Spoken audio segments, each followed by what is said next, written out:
সূরা আন-নিসা মদিনায় অবতীর্ণ, আয়াত ১৭৬, রুকু ২৪। বিসমিল্লাহির রহমানির রহিম। হে মানুষ, তোমরা তোমাদের মালিককে ভয় করো, যিনি তোমাদের একটিমাত্র ব্যক্তি সত্তা থেকে সৃষ্টি করেছেন, অতঃপর তিনি তা থেকে তার জুড়ি পয়দা করেছেন। তাদের এই আদি জুড়ি থেকে তিনি বহু সংখ্যক নরনারী দুনিয়ায় ছড়িয়ে দিয়েছেন। হে মানুষ, তোমরা ভয় করো আল্লাহ তাআলাকে, যার পবিত্র নামে তোমরা একে অপরের কাছে অধিকার দাবি করো এবং সম্মান করো গর্ভধারিণী মাকে। অবশ্যই আল্লাহ তাআলা তোমাদের উপর তীক্ষ্ণ দৃষ্টি রাখেন। এতিমদের ধন সম্পদ তাদের কাছে দিয়ে দাও, তাদের ভালো জিনিসের সাথে নিজেদের খারাপ জিনিসের বদল করো না। তাদের সম্পদসমূহ কখনো নিজেদের মালের সাথে মিলিয়ে হজম করে নিও না, অবশ্যই তা জঘন্য পাপ। আর যদি তোমরা এই আশঙ্কা করো যে তোমরা এতিম মেয়েদের মাঝে ন্যায় বিচার করতে পারবে না, তাহলে তাদের বদলে সাধারণ নারীদের মাঝ থেকেই তোমাদের যাদের ভালো লাগে তাদের 2 জন 3 জন কিংবা 4 জনকে বিয়ে করে নাও। যদি তোমরা ভয় করো যে তোমরা একের অধিক হলে তাদের মাঝে ইনসাফ করতে পারবে না, তাহলে তোমাদের জন্যে একজনই যথেষ্ট, কিংবা যে তোমাদের অধিকারভুক্ত তাদের যথেষ্ট মনে করে নাও। সীমা লঙ্ঘন থেকে বেঁচে থাকার জন্যে এটাই উত্তম ও সহজতর পন্থা। নারীদের তাদের মোহরানার অঙ্ক খুশি মনে তাদের মালিকানায় দিয়ে দাও, অতঃপর তারা যদি খুশি হয়ে এর কিছু অংশ তোমাদের ছেড়ে দেয়, তাহলে তোমরা তাও খুশি মনে ভোগ করো। আল্লাহ তাআলা তোমাদের যে সম্পদ দুনিয়ায় তোমাদের প্রতিষ্ঠা লাভের উপকরণ বানিয়ে দিয়েছেন, তা নির্বোধ লোকদের হাতে ছেড়ে দিও না। অবশ্যই এ থেকে তাদের খাওয়ার ব্যবস্থা করবে, তাদের পোশাক সরবরাহ করবে, সর্বোপরি তাদের সাথে ভালো কথা বলবে। এতিমদের প্রতি লক্ষ্য রাখতে হবে যতক্ষণ না তারা বিয়ের বয়স পর্যন্ত পৌঁছে। অতঃপর যদি তোমরা তাদের মধ্যে সম্পদ পরিচালনার যোগ্যতা অনুভব করতে পারো, তাহলে তাদের ধন সম্পদ তাদের হাতেই তুলে দেবে এবং তাদের বড় হবার আগেই তাড়াহুড়ো করে তা হজম করে ফেলো না। এতিমদের পৃষ্ঠপোষক যদি সম্পদশালী হয়, তাহলে সে যেন এই বাড়াবাড়ি থেকে বেঁচে থাকে। তবে হ্যাঁ, যদি সে পৃষ্ঠপোষক গরিব হয়, তাহলে সমাজের প্রচলিত নিয়ম অনুযায়ী সে যেন তা থেকে নিজের পারিশ্রমিক গ্রহণ করে। যখন তোমরা তাদের ধন সম্পদ তাদের ফিরিয়ে দেবে, তখন তাদের উপর সাক্ষী রেখো, যদিও হিসাব গ্রহণের জন্যে আল্লাহ তাআলাই যথেষ্ট। তাদের পিতামাতা ও আত্মীয় স্বজনদের রেখে যাওয়া ধন সম্পদে পুরুষদের যেমন অংশ রয়েছে, একইভাবে নারীদের জন্যেও সেই সম্পদে অংশ রয়েছে যা তাদের পিতামাতা ও আত্মীয় স্বজনরা রেখে গেছে। পরিমাণ অল্প হোক কিংবা বেশি, উভয়ের জন্যেই এর অংশ নির্দিষ্ট করে দেয়া হয়েছে। মৃত ব্যক্তির সম্পদ বন্টনের সময় যখন তার আপনজন, এতিম ও মেসকিনরা সেখানে এসে হাজির হয়, তখন তা থেকে তাদেরও কিছু দেবে এবং তাদের সাথে সুন্দরভাবে কথা বলবে। মানুষের এটুকু ভয় করা উচিত, যদি তারা মৃত্যুর সময় এমনই কিছু দুর্বল সন্তানদের পেছনে রেখে চলে আসত, তাহলে তাদের ব্যাপারে তারা এভাবেই ভীত শঙ্কিত থাকত। অতএব তারা যেন আল্লাহকে ভয় করে এবং এদের সাথে ন্যায় ইনসাফের কথাবার্তা বলে। যারা অন্যায়ভাবে এতিমদের মাল সম্পদ ভক্ষণ করে, তারা যেন আগুন দিয়েই নিজেদের পেট ভর্তি করে। অচিরেই এই লোকগুলো জাহান্নামের আগুনে জ্বলতে থাকবে। আল্লাহ তাআলা তোমাদের রেখে যাওয়া সম্পদে তোমাদের সন্তানদের সম্পর্কে এই মর্মে তোমাদের জন্য বিধান জারি করেছেন যে এক ছেলের অংশ হবে 2 কন্যা সন্তানের মতো। হ্যাঁ, উত্তরাধিকারী কন্যারা যদি 2-এর বেশি হয় তাহলে তাদের জন্য থাকবে রেখে যাওয়া সম্পত্তির 2/3, আর সে কন্যা সন্তান যদি একজন হয় তাহলে তার অংশ হবে রেখে যাওয়া সম্পত্তির অর্ধেক। মৃত ব্যক্তির সন্তান থাকলে তার পিতা মাতার প্রত্যেকের জন্য থাকবে সেই সম্পদের 6/1 অপরদিকে মৃত ব্যক্তির যদি কোনো সন্তান না থাকে এবং পিতামাতাই যদি হয় তার একমাত্র উত্তরাধিকারী, তাহলে তার মায়ের অংশ হবে 3/1।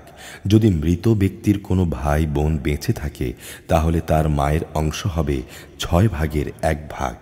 মৃত্যুর আগে সে যে ওসিয়ত করে গেছে এবং তার রেখে যাওয়া ঋণ আদায় করে দেওয়ার পরই কিন্তু ভাগ বাটোয়ারা করতে হবে। তোমরা জানো না তোমাদের পিতামাতা ও তোমাদের সন্তান সন্ততির মধ্যে কে তোমাদের জন্য উপকারের দিক থেকে বেশি নিকটবর্তী।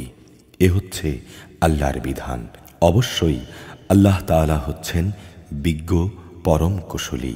তোমাদের স্ত্রীদের রেখে যাওয়া সম্পত্তিতে তোমাদের অংশ হচ্ছে অর্ধেক যদি তাদের কোনো সন্তানাদি না থাকে, আর যদি তাদের সন্তান থাকে তাহলে সেই সম্পত্তিতে তোমাদের অংশ হবে 4/1। তারা যে ওসিয়ত করে গেছে কিংবা তাদের ঋণ পরিশোধ করার পরে কিন্তু তোমরা এই অংশ পাবে। তোমাদের স্ত্রীদের জন্য থাকবে তোমাদের রেখে যাওয়া সম্পত্তির 1/4 যদি তোমাদের কোনো সন্তান না থাকে। যদি তোমাদের সন্তান থাকে তাহলে তারা পাবে রেখে যাওয়া সম্পদের 8/1। মৃত্যুর আগে তোমরা যা ওসিয়ত করে যাবে কিংবা যে ঋণ তোমরা রেখে যাবে তা পরিশোধ করে দেওয়ার পরই এই অংশ তারা পাবে।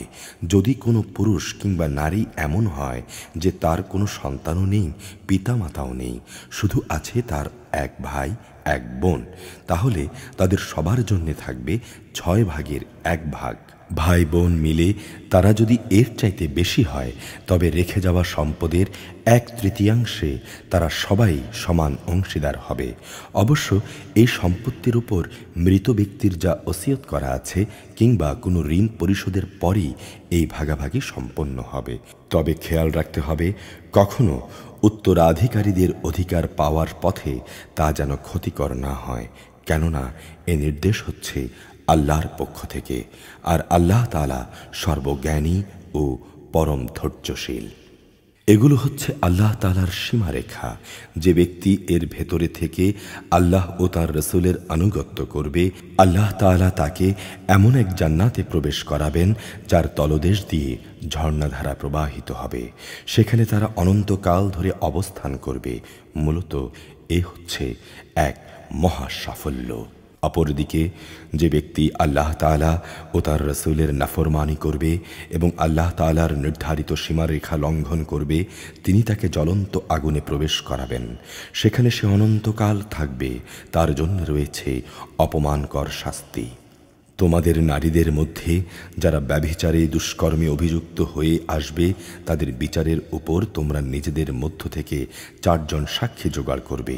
অতঃপর সে 4 জন লোক যদি ইতিবাচক সাক্ষ্য প্রদান করে তাহলে সে নারীদের তোমরা ঘরের ভেতর অবরুদ্ধ করে রাখবে যতদিন না মৃত্যু এসে তাদের জীবনের সমাপ্তি ঘটিয়ে দেয়, অথবা আল্লাহ তাআলা তাদের জন্য অন্য কোনো ব্যবস্থা করেন। আর তোমাদের মধ্যে যে 2 জন নরনারী এই ব্যভিচারে কাজ করবে তাদের 2 জনকেই তোমরা শাস্তি দেবে। হ্যাঁ, তারা যদি তওবা করে এবং নিজেদের সংশোধন করে নেয় তাহলে তাদের শাস্তি দেয়া থেকে তোমরা সরে দাঁড়াও। অবশ্যই আল্লাহ তাআলা তওবা কবুলকারী এবং পরম দয়ালু। আল্লাহ তাআলার ওপর শুধু তাদের তওবাই কবুলযোগ্য হবে যারা অজ্ঞতার সাথে গুনার কাজ করে, অতঃপর জানা মাত্রই তারা দ্রুত তা থেকে ফিরে আসে। মূলত এরাই হচ্ছে সেসব লোক যাদের উপর আল্লাহ তাআলা দয়া পরবশ হন, আর আল্লাহ তাআলাই হচ্ছেন সর্ববিষয়ে জ্ঞানী কুশলী। আর তাদের জন্যে কোনো তওবা নেই যারা আজীবন শুধু গুনার কাজই করে। এভাবেই একদিন তাদের কারো দুয়ারে যখন মৃত্যু এসে হাজির হয় তখন সে বলে, হে আল্লাহ, আমি এখন তওবা করলাম। তাদের জন্যেও কোনো তওবা নয়। যারা কাফের অবস্থায় ইহলীলা সাঙ্গ করল, এরাই হচ্ছে সেসব লোক যাদের জন্যে আমি কঠিন যন্ত্রণাদায়ক আযাবের ব্যবস্থা করে রেখেছি। হে মানুষ, তোমরা যারা ঈমান এনেছ, তোমাদের জন্যে কখনো জোর করে বিধবা নারীদের উত্তরাধিকারের পণ্য বানানো বৈধ নয়। বিয়ের সময় মোহর হিসেবে যা তোমরা তাদের দিয়েছ তার কোনো অংশ তাদের কাছ থেকে নিয়ে নেয়ার জন্য তোমরা তাদের আটক করে রেখো না, যতক্ষণ পর্যন্ত তারা প্রকাশ্য কোনো ব্যভিচারের অভিযুক্ত না হয়ে আসে। তাদের সাথে সৎভাবে জীবন যাপন করো। তোমরা যদি তাদের পছন্দ নাও করো, মনে রেখো এমনও তো হতে পারে যা কিছু তোমরা পছন্দ করো না তার মধ্যেই আল্লাহ তাআলা তোমাদের জন্যে অফুরন্ত কল্যাণ নিহিত রেখে দিয়েছেন। আর যদি তোমরা এক স্ত্রীর জায়গায় আরেক স্ত্রী গ্রহণ করার সংকল্প করেই নাও, তাহলে মোহর হিসেবে সে বিপুল পরিমাণ সোনাদানা তোমরা দিয়েছ, তার কোনো অংশ তোমরা তার কাছ থেকে ফেরত নিও না। তোমরা কি মিথ্যা অপবাদ দিয়ে ও সুস্পষ্ট পাপাচার করে তা ফেরত নিতে চাচ্ছ? তোমরা মোহরানার সেই অংশটুকু ফেরত নেবেই বা কী করে? অথচ বিভিন্নভাবে তোমরা তো একে অপরের স্বাদ গ্রহণ করেছ। তাছাড়া তারা তোমাদের কাছ থেকে বিয়ে বন্ধনের পাকাপাকি একটা প্রতিশ্রুতিও আদায় করে নিয়েছিল। নারীদের মধ্য থেকে তোমাদের পিতামহরা যাদের বিয়ে করেছে তাদের তোমরা কখনো বিয়ে করো না। হ্যাঁ, এ নির্দেশ আসার আগে যা হয়ে গেছে তা তো হয়েই গেছে। এটি আসলেই ছিল অশ্লীল নির্লজ্জ কাজ এবং খুবই ঘৃণ্য ও নিকৃষ্ট আচরণ। বিয়ের জন্যে তোমাদের উপর হারাম করে দেয়া হয়েছে তোমাদের মা, তোমাদের মেয়ে, তোমাদের বোন, তোমাদের ফুফু, তোমাদের খালা, ভাইদের মেয়ে, বোনদের মেয়ে। আরও হারাম করা হয়েছে সেসব মা যারা তোমাদের বুকের দুধ খাইয়েছে, তোমাদের দুধ বোন, তোমাদের স্ত্রীদের মা, তোমাদের স্ত্রীদের মাঝে যাদের সাথে তোমরা সহবাস করেছ তাদের আগের স্বামীর ঔরসজাত মেয়েরা, যারা তোমাদের অভিভাবকত্বে রয়েছে, যদি তাদের সাথে তোমাদের শুধু বিয়ে হয়ে থাকে কিন্তু কখনো তোমরা তাদের সাথে সহবাস করনি, তাহলে তাদের আগের স্বামীর মেয়েদের বিয়ে করায় তোমাদের জন্যে কোনো দোষ নেই।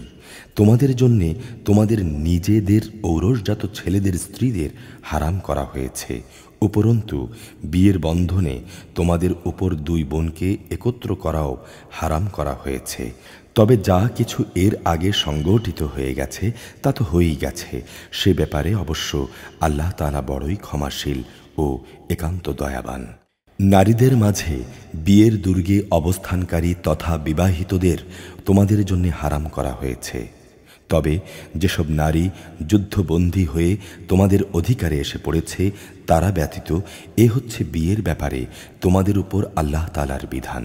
এর বাইরে যেসব নারী রয়েছে তাদের তোমাদের জন্যে এই শর্তে হালাল করা হয়েছে যে তোমরা বিয়ের জন্যে মোহরের কিছু সম্পদ দ্বারা তাদের পেতে চাইবে এবং তোমরা বিয়ের সংরক্ষিত দুর্গে অবস্থান করবে।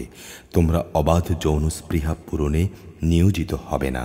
অতঃপর তাদের মধ্যে যাদের তোমরা বিয়ের মাধ্যমে উপভোগ করবে তাদের বিনিময় মোহর ফরজ হিসেবে আদায় করে দাও। অবশ্য মোহর নির্ধারিত হয়ে যাওয়ার পর যে পরিমাণের উপর তোমরা উভয়ে একমত হও তাতে কোনো দোষের কিছু নেই। নিশ্চয়ই আল্লাহ তাআলা সর্বজ্ঞ কুশলী।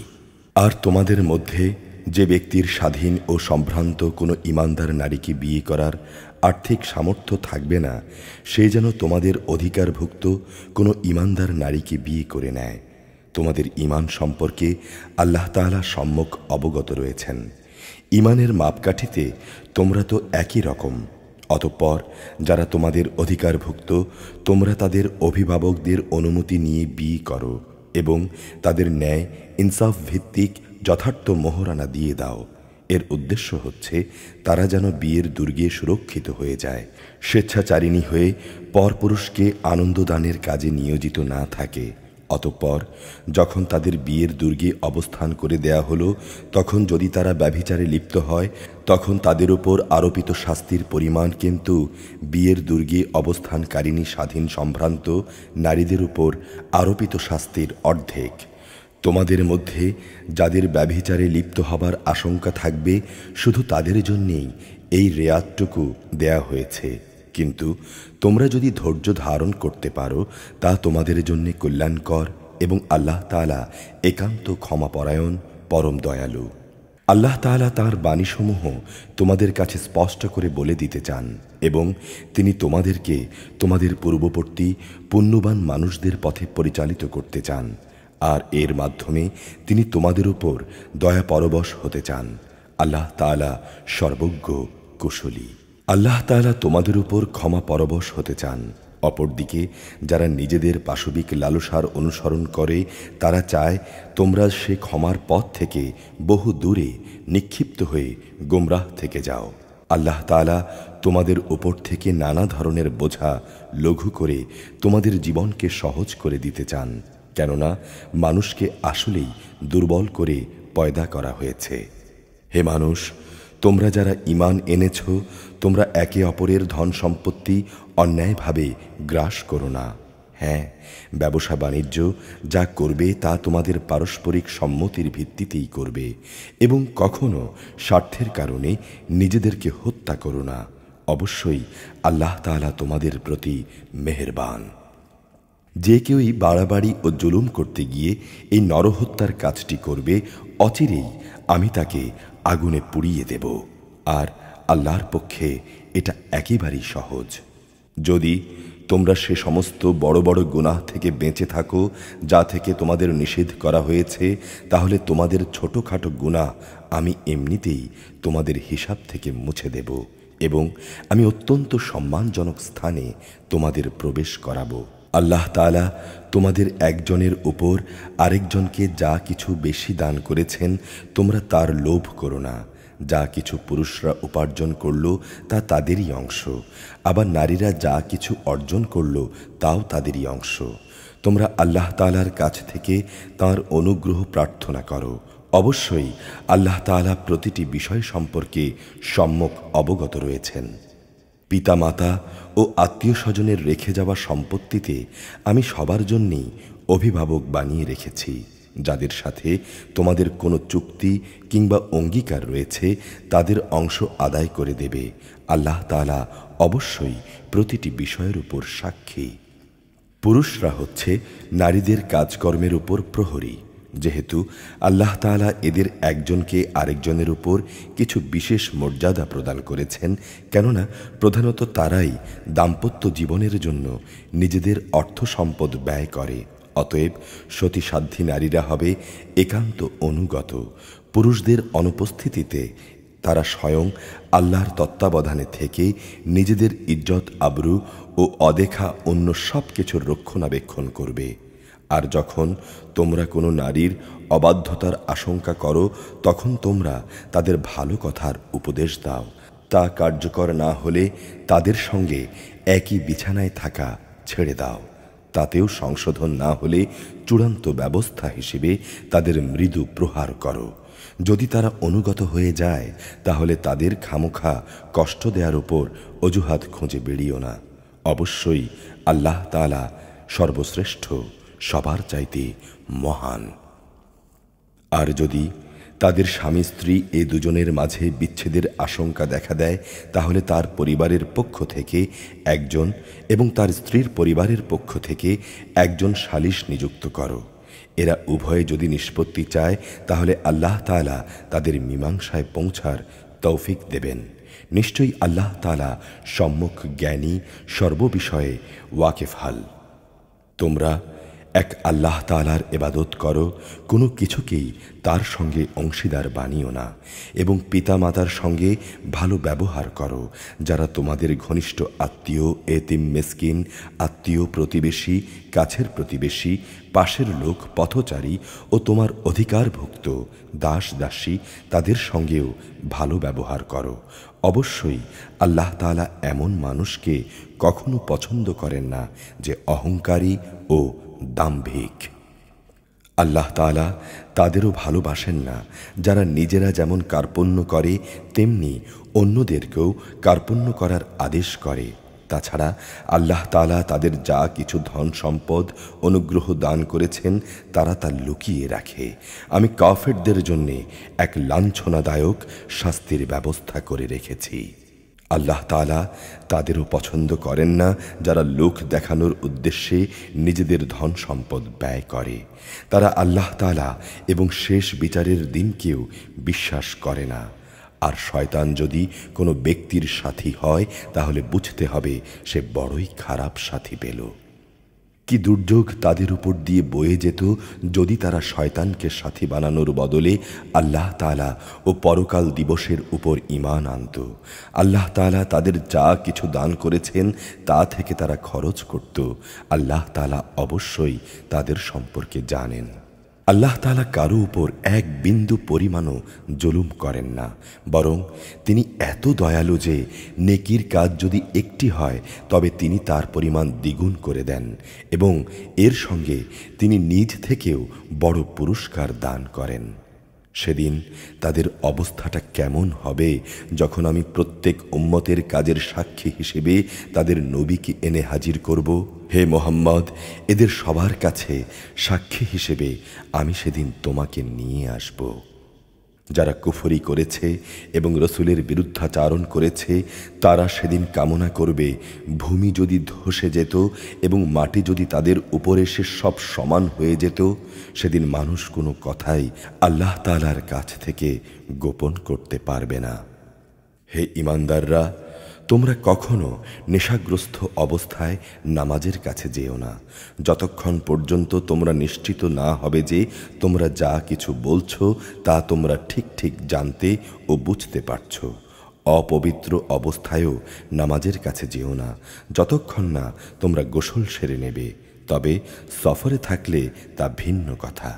যদি তোমরা অসুস্থ হয়ে পড়ো অথবা প্রবাসে থাকো কিংবা তোমাদের কেউ যদি পায়খানা থেকে বেরিয়ে আসো অথবা তোমরা যদি দৈহিক মিলনের সঙ্গে নারী স্পর্শ করো তাহলে পানি দিয়ে নিজেদের পরিষ্কার করে নেবে।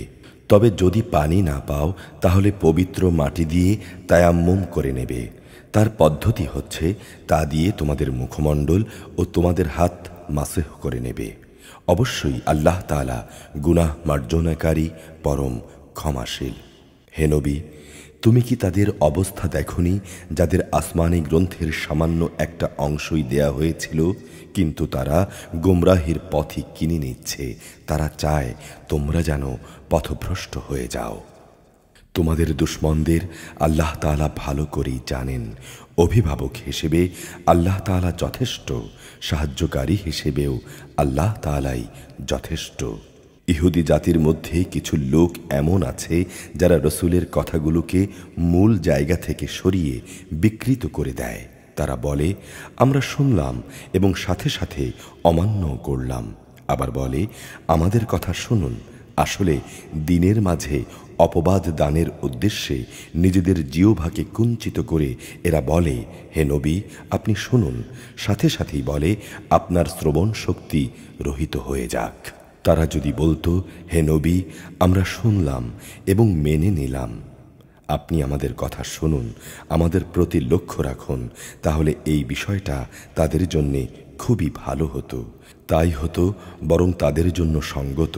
কিন্তু সত্য অস্বীকার করার কারণে তাদের উপর আল্লাহ তাআলা অভিশাপ দিয়েছেন। অতঃপর তাদের সামান্য কিছু লোকই মাত্র ঈমান এনে থাকে। হে মানুষরা, যাদের কিতাব দেয়া হয়েছে তোমরা সেই গ্রন্থের উপর ঈমান আনো যা আমি মুহাম্মাদের উপর নাজিল করেছি। এই কিতাব তোমাদের কাছে মজুদ পূর্ববর্তী কিতাবের সত্যতা স্বীকার করে। ঈমান আনো সে সময় আসার আগে যখন আমি পাপিষ্ঠদের চেহারা সমূহ বিকৃত করে তা উল্টো দিকে ঘুরিয়ে দেব, অথবা ইহুদিদের পবিত্র দিন শনিবারের অবমাননাকারীদের প্রতি আমি যেভাবে অভিশাপ নাজিল করেছি তেমনি কোনো বিপর্যয় আসার আগেই তোমরা ঈমান আনো। আর আল্লাহ তাআলার হুকুম সে তো অবধারিত। নিঃসন্দেহে আল্লাহ তাআলা কখনো সে গুনাহ মাফ করবেন না যেখানে তার সঙ্গে কাউকে শরিক করা হয়। এছাড়া অন্য সব গুনাহ তিনি যাকে ইচ্ছা ক্ষমা করে দেন। যে ব্যক্তি আল্লাহর সঙ্গে শিরক করল সে সত্যিই আল্লাহর উপর মিথ্যা আরোপ করল, যা বড় ধরনের একটি গুনাহ। হে নবী, তুমি কি তাদের অবস্থা দেখনি, যারা নিজেদের খুব পবিত্র মনে করে, অথচ একমাত্র আল্লাহ তাআলাই যাকে ইচ্ছা তাকে পবিত্র করেন। তাদের উপর বিন্দু পরিমাণও জুলুম করা হবে না। তাকিয়ে দেখো এদের দিকে, কিভাবে এরা আল্লাহ তাআলার উপর মিথ্যা আরোপ করছে। প্রকাশ্য গুনাহ হিসেবে এটাই তো তার জন্য যথেষ্ট। তুমি কি তাদের অবস্থা দেখনি, যাদের আল্লাহ তাআলার কিতাবের কিছু অংশ দান করা হয়েছিল? তারা আস্তে আস্তে নানা ধরনের ভিত্তিহীন অমূলক জাদুমন্ত্র জাতীয় জিনিস ও বহুতর মিথ্যা মাবুদের উপর ঈমান আনতে শুরু করল, এবং এ কাফেরদের সম্পর্কে তারা বলতে লাগল, ঈমানদারদের তুলনায় এরাই তো বেশি সঠিক পথের উপর রয়েছে। এরাই হচ্ছে সেই হতভাগ্য মানুষগুলো যাদের উপর আল্লাহ তাআলা অভিসম্পাত করেছেন।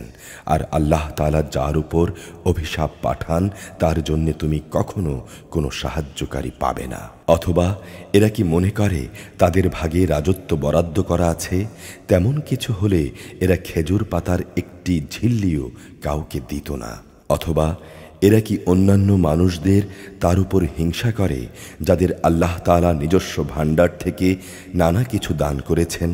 আমি তো ইতিপূর্বে ইব্রাহিমের বংশধরদেরও আমার গ্রন্থ ও সেই গ্রন্থ লব্ধ জ্ঞান বিজ্ঞান দান করেছিলাম। আমি তাদের বিশাল রাজত্ব দান করেছিলাম। অতঃপর তাদের মধ্যে কিছু লোক ছিল যারা তার উপর ঈমান এনেছে, আবার কেউ ছিল যারা তার থেকে মুখ ফিরিয়ে নিয়েছে।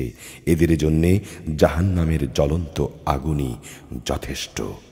যারা আমার আয়াতসমূহ অস্বীকার করেছে, আমি অচিরেই তাদের জাহান্নামের আগুনে পুড়িয়ে দেব। অতঃপর যখনই তাদের দেহের চামড়া গলে যাবে, তখনই আমি তাদের নতুন চামড়া বদলে দেব, যাতে করে তারা আযাব ভোগ করতে পারে। অবশ্যই আল্লাহ তাআলা মহাপরাক্রমশালী, বিজ্ঞ, কুশলী। অপরদিকে যারা ঈমান এনেছে এবং ভালো কাজ করেছে, তাদের অচিরেই আমি এমন এক জান্নাতে প্রবেশ করাবো যার তলদেশ দিয়ে ঝর্ণাধারা প্রবাহিত হবে। সেখানে তারা থাকবে চিরকাল। তাদের জন্য থাকবে পূত পবিত্র সঙ্গী ও সঙ্গিনীরা। সর্বোপরি আমি তাদের এক চিরস্নিগ্ধ ছায়ায় প্রবেশ করিয়ে দেব। অবশ্যই আল্লাহ তাআলা তোমাদের নির্দেশ দিচ্ছেন, তোমরা আমানতসমূহ তাদের যথার্থ মালিকের কাছে সোপর্দ করে দেবে। আর যখন মানুষের মাঝে কোনো কিছুর ব্যাপারে তোমরা বিচার ফয়সালা করো, তখন তা ন্যায় ও ইনসাফের ভিত্তিতে করবে। আল্লাহ তাআলা তার মাধ্যমে তোমাদের যা কিছু উপদেশ দেন তা সত্যি সুন্দর। অবশ্যই আল্লাহ তাআলা সব কিছু দেখেন এবং শোনেন। হে ঈমানদার মানুষরা, তোমরা আল্লাহর আনুগত্য করো তাঁর রসুলের এবং সেসব লোকদের যারা তোমাদের মাঝে দায়িত্বপ্রাপ্ত। অতঃপর কোনো ব্যাপারে তোমরা যদি একে অপরের সঙ্গে মতবিরোধ করো, তাহলে সে বিষয়টি ফয়সালার জন্য আল্লাহ তাআলা ও তাঁর রসুলের দিকে ফিরিয়ে নিয়ে যাও। যদি তোমরা আল্লাহর উপর এবং শেষ বিচার দিনের উপর ঈমান এনে থাকো, তাহলে এই পদ্ধতিই হচ্ছে বিরোধ মীমাংসার সর্বোৎকৃষ্ট উপায়, এবং পরিণামের দিক থেকেও এটি হচ্ছে উত্তম পন্থা। হে নবী, তুমি কি তাদের অবস্থা দেখনি, যারা মনে করে তারা সে বিষয়ের উপর ঈমান এনেছে যা তোমাদের কাছে পাঠানো হয়েছে, এবং তার উপরও ঈমান এনেছে যা তোমাদের আগে নাজিল করা হয়েছে? কিন্তু বিচার ফয়সালার সময় আমার কিতাবের বদলে এরা মিথ্যা মাবুদদের কাছ থেকেই ফয়সালা পেতে চায়। অথচ এদের নির্দেশ দেয়া হয়েছিল তারা যেন এই মিথ্যা মাবুদদের অস্বীকার করে। আসলেই শয়তান এদের সত্য থেকে অনেক দূরে সরিয়ে নিতে চায়। এদের যখন বলা হয়, আল্লাহ তাআলা তার রসুলের উপর যা কিছু নাজিল করেছেন তোমরা তার দিকে ফিরে এসো, তখন তুমি মুনাফিকদের দেখবে এরা তোমার কাছ থেকে মুখ ফিরিয়ে দূরে সরে যাচ্ছে। অতঃপর তাদের কৃতকর্মের কারণে যখন তাদের উপর কোনো বিপদ মুসিবত এসে পড়ে, তখন এদের অবস্থাটা কি হয়? তারা তখন সবাই তোমার কাছে ছুটে আসে এবং আল্লাহর নামে কসম করে, আমরা তো কল্যাণ ও সম্প্রীতি ছাড়া আর কিছুই চাইনি। এরা হচ্ছে সেসব লোক যাদের মনের ভেতরে কি অভিসন্ধি আছে তা আল্লাহ তাআলা জানেন। তাই তুমি এদের এড়িয়ে চলো, তুমি এদের ভালো উপদেশ দাও এবং তাদের এমন সব কথা বলো যা তাদের অন্তরে পৌঁছে যায়। আমি যখনই জনপদে কোনো রসুল পাঠিয়েছি তাকে এজন্যই পাঠিয়েছি যে আল্লাহর নির্দেশ অনুযায়ী তার আনুগত্য করা হবে। ভালো হতো এরা যখনই নিজেদের উপর কোনো জুলুম করবে তখনই তারা তোমার কাছে ছুটে আসবে এবং নিজেদের কৃতকর্মের জন্যে আল্লাহ তাআলার কাছে ক্ষমা প্রার্থনা করবে এবং রসুলও তাদের জন্যে ক্ষমা চাইবে। তাহলে তারা অবশ্যই আল্লাহকে পরম ক্ষমাশীল ও অতীব দয়ালু হিসেবে দেখতে পেত।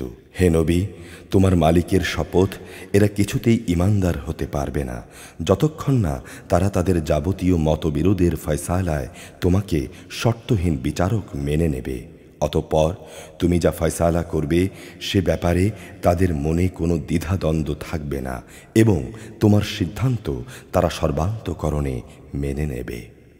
আমি যদি তাদের উপর এই আদেশ জারি করতাম যে তোমরা নিজেদের জীবন বিসর্জন দাও অথবা তোমরা নিজেদের ভিটে মাটি ছেড়ে বের হয়ে যাও, তাহলে তাদের মধ্যে সামান্য সংখ্যক মানুষই তা করত। যেসব উপদেশ তাদের দেয়া হয়েছে তা যদি তারা মেনে চলত তবে তা তাদের জন্যে অবশ্যই কল্যাণকর হতো এবং তাদের মানসিক স্থিরতা এতে করে মজবুত হতো। এমতাবস্থায় আমিও আমার পক্ষ থেকে তাদের বড় ধরনের পুরস্কার দিতাম, উপরন্তু আমি তাদের সরল পথও দেখিয়ে দিতাম। যারা আল্লাহ তাআলা ও তার রসুলের আনুগত্য করে তারা শেষ বিচারের দিন সেসব পুণ্যবান মানুষদের সঙ্গে থাকবে যাদের ওপর আল্লাহ তাআলা নিয়ামত বর্ষণ করেছেন। এরা হচ্ছে সকল নবী আরও যারা নবুয়তের সত্যতা স্বীকার করেছে, আল্লাহর পথে জীবন উৎসর্গকারী শহীদ ও অন্যান্য নেককার মানুষ। সাথী হিসেবে এরা সত্যি উত্তম। এটা মানুষদের প্রতি আল্লাহ তাআলার বিরাট অনুগ্রহ। কোনো কিছু জানার জন্যে আল্লাহ তাআলাই যথেষ্ট। হে ঈমানদাররা, শত্রুর মোকাবেলায় তোমরা তোমাদের প্রতিরক্ষা ও প্রস্তুতি অব্যাহত রাখো। দলে দলে বিভক্ত হয়ে কিংবা সবাই একসঙ্গে শত্রুর মোকাবেলা করো। অবশ্যই তোমাদের মধ্যে এমন মুনাফিক লোক থাকবে যে যুদ্ধের ব্যাপারে গড়িমসি করবে। তোমাদের উপর কোনো বিপদ মুসিবত এলে সে বলবে, আল্লাহ তাআলা আমার উপর বড় অনুগ্রহ করেছেন, কেননা আমি সে সময় তাদের সঙ্গে ছিলাম না। আর যদি তোমাদের উপর আল্লাহ তাআলার পক্ষ থেকে বিজয়ের অনুগ্রহ আসে তখন সে এমন সম্পর্কবিহীনভাবে কথা বলে যেন তার সঙ্গে তোমাদের কোনো রকম বন্ধুত্বই ছিল না। সে তখন বলে, কতই না ভালো হতো যদি আমি তাদের সাথে থাকতাম, তাহলে আজ আমিও অনেক বড় সফলতা অর্জন করতে পারতাম। যেসব মানুষ পরকালের বিনিময়ে এই পার্থিব জীবনকে বিক্রি করে দিয়েছে, মানুষের উচিত আল্লাহ তাআলার পথে তাদের বিরুদ্ধে লড়াই করা। যে আল্লাহর পথে লড়াই করবে সে এই পথে নিহত হবে কিংবা সে বিজয় লাভ করবে। উভয় অবস্থায় আমি তাকে বিরাট পুরস্কার দেব। তোমাদের একই হয়েছে, তোমরা আল্লাহর পথে সেসব অসহায় নরনারী ও দুস্থ শিশু সন্তানদের বাঁচাবার জন্যে লড়াই করো না, যারা এই বলে ফরিয়াদ করছে, হে আমাদের রব, জালেমদের এই জনপদ থেকে তুমি আমাদের বের করে নাও, অতঃপর তুমি আমাদের জন্যে তোমার কাছ থেকে একজন অভিভাবক বানিয়ে দাও, তোমার কাছ থেকে আমাদের জন্য একজন সাহায্যকারী বানিয়ে দাও। যারা ঈমান এনেছে তারা সর্বদা আল্লাহর পথে যুদ্ধ করে, আর যারা আল্লাহ তাআলাকে অস্বীকার করেছে তারা লড়াই করে মিথ্যা মাবুদদের পথে। অতএব তোমরা যুদ্ধ করো শয়তান ও তার চেলা চামুণ্ডাদের বিরুদ্ধে। অবশ্যই শয়তানের ষড়যন্ত্র একান্ত দুর্বল। হে নবী, তুমি কি তাদের দিকে তাকিয়ে দেখনি যাদের প্রথম দিকে যখন বলা হয়েছিল তোমরা আপাতত লড়াই থেকে নিজেদের হাত গুটিয়ে রাখো, এখন শুধু নামাজ প্রতিষ্ঠা করো এবং জাকাত প্রদান করো, তখন তারা লড়াই করার জন্যে অস্থির হয়ে পড়েছিল। অথচ যখন সত্যি সত্যিই তাদের উপরে লড়াইয়ের হুকুম নাজিল করা হলো, তখন এদের একদল লোক তো প্রতিপক্ষের মানুষদের এমনভাবে ভয় করতে শুরু করল যেমনি ভয় শুধু আল্লাহ তাআলা কি করা উচিত, কিংবা তার চাইতেও বেশি ভয়। তারা বলল, হে আমাদের রব, তুমি আমাদের উপর যুদ্ধের হুকুম এত তাড়াতাড়ি জারি করতে গেলে কেন? কত ভালো হতো যদি তুমি আমাদের আরও কিছুটা অবকাশ দিতে। হে নবী, তুমি বলো, দুনিয়ার এই ভোগ সামগ্রী অত্যন্ত সামান্য। যে ব্যক্তি আল্লাহ তাআলাকে ভয় করে তার জন্যে পরকাল অনেক উত্তম, আর সেই পরকালে তোমাদের উপর কণামাত্র জুলুম করা হবে না। তোমরা যেখানেই থাকো মৃত্যু তোমাদের নাগাল পাবেই। তোমরা যদি কোনো মজবুত দুর্গেও থাকো সেখানেও মৃত্যু এসে হাজির হবে। এদের অবস্থা হচ্ছে, যখন কোনো কল্যাণ তাদের স্পর্শ করে তখন তারা বলে, হ্যাঁ, এ তো আল্লাহর পক্ষ থেকেই এসেছে। অপরদিকে যখন কোনো ক্ষতি ও অকল্যাণ তাদের স্পর্শ করে তখন তারা বলে, এসব তোমার কাছ থেকেই এসেছে। তুমি তাদের বলে দাও, কল্যাণ অকল্যাণ সব কিছুই আল্লাহর পক্ষ থেকে আসে। এ জাতির হয়েছে কি, এরা মনে হয় কথাটি বুঝতেই চায় না। যে কল্যাণই তুমি লাভ করো না কেন, মনে রেখো তা আল্লাহর পক্ষ থেকেই আসে। আর যেটুকু অকল্যাণ তোমার উপর আসে তা আসে তোমার নিজের কাছ থেকে। আমি তোমাকে মানুষদের জন্যে রসুল বানিয়ে পাঠিয়েছি, আর সাক্ষী হিসেবে তো আল্লাহ তাআলাই যথেষ্ট। যে ব্যক্তি রসুলের আনুগত্য করে সে যেন আল্লাহরই আনুগত্য করে, আর যে ব্যক্তি এই আনুগত্য থেকে মুখ ফিরিয়ে নেয়, মনে রেখো তাদের উপর আমি তোমাকে প্রহরী বানিয়ে পাঠাইনি। তারা বলে, আমরা তোমার আনুগত্য স্বীকার করি, কিন্তু তারা যখন তোমার কাছ থেকে দূরে সরে যায় তখন তাদের একদল লোক রাতের বেলায় একত্রিত হয়ে ঠিক তুমি যা বলো তার বিরুদ্ধেই সলা পরামর্শ করে। তারা রাতের বেলায় যা সলা পরামর্শ করে আল্লাহ তাআলা সেসব কর্মকাণ্ডগুলো লিখে রাখছেন। অতএব তুমি এদের এড়িয়ে চলো এবং শুধু আল্লাহ তাআলার উপরই ভরসা রাখো। অভিভাবক হিসেবে তো আল্লাহ তাআলাই যথেষ্ট। এরা কি কোরআন নিয়ে চিন্তা গবেষণা করে না? এই গ্রন্থটা যদি আল্লাহ তাআলা ছাড়া অন্য কারো কাছ থেকে আসতো তাহলে তাতে অবশ্যই তারা অনেক গড়মিল দেখতে পেত। এদের কাছে যখন নিরাপত্তা কিংবা ভয়জনিত কোনো খবর আসে তখন সত্য মিথ্যা যাচাই না করেই এরা তা প্রচার করে বেড়ায়। তারা যদি এই বিষয়টা আল্লাহর রসুল এবং তাদের দায়িত্বপ্রাপ্ত ব্যক্তিকে জানিয়ে দিত তাহলে এমন সব লোকেরা তা জানতে পারত যারা তাদের মধ্য থেকে সেই খবরের যথার্থতা যাচাই করতে পারত। যদি তোমাদের উপর আল্লাহর অনুগ্রহ না থাকতো তাহলে এই প্রচারণার ফলে হাতে গোনা কিছু লোক ছাড়া তোমরা অধিকাংশই শয়তানের আনুগত্য করতে। অতঃপর হে নবী, তুমি আল্লাহর পথে লড়াই করো। তোমাকে শুধু তোমার কাজকর্মের জন্যই দায়ী করা হবে। তুমি মোমেনদের আল্লাহ তাআলার পথে লড়াই করতে উদ্বুদ্ধ করতে থাকো। সম্ভবত আল্লাহ তাআলা অচিরেই কাফেরদের শক্তি চূর্ণ বিচূর্ণ করে দেবেন। আল্লাহ তাআলা শক্তিতে প্রবল, শাস্তিদানে তিনি কঠোরতর। যদি কোনো ব্যক্তি কোনো ভালো কাজের সুপারিশ করে তাহলে তাতে অবশ্যই তার অংশ থাকবে। আবার যে ব্যক্তি কোনো অন্যায় কাজের ব্যাপারে সুপারিশ করবে তার সৃষ্ট অকল্যাণেও তার অংশ থাকবে। আল্লাহ তাআলাই হচ্ছেন সকল কাজের একক নিয়ন্ত্রণকারী। যখন তোমাদের সালাম বা অন্য কিছু দ্বারা অভিবাদন জানানো হয় তখন তোমরা তার চাইতেও উত্তম পন্থায় তার জবাব দাও কিংবা ততটুকু ফেরত দাও। অবশ্যই আল্লাহ তাআলা সব কিছুর হিসাব রাখেন। আল্লাহ তাআলা মহান সত্তা, তিনি ছাড়া দ্বিতীয় কোনো মাবুদ নেই। অবশ্যই তিনি কিয়ামতের দিন তোমাদের এক জায়গায় জড়ো করবেন, তাতে কোনো রকম সন্দেহ নেই। আর এমন কে আছে যে আল্লাহ তাআলার চাইতে বেশি সত্য কথা বলতে পারে? এ কি হলো তোমাদের? তোমরা মুনাফিকদের ব্যাপারে দুদল হয়ে গেলে। বিশেষ করে যখন আল্লাহ তাআলা তাদের কৃতকর্মের জন্য তাদের উপর অভিশাপ নাজিল করলেন। আল্লাহ তাআলা যাদের পথভ্রষ্ট করে দিয়েছেন তোমরা কি তাদের সঠিক পথে আনতে চাও?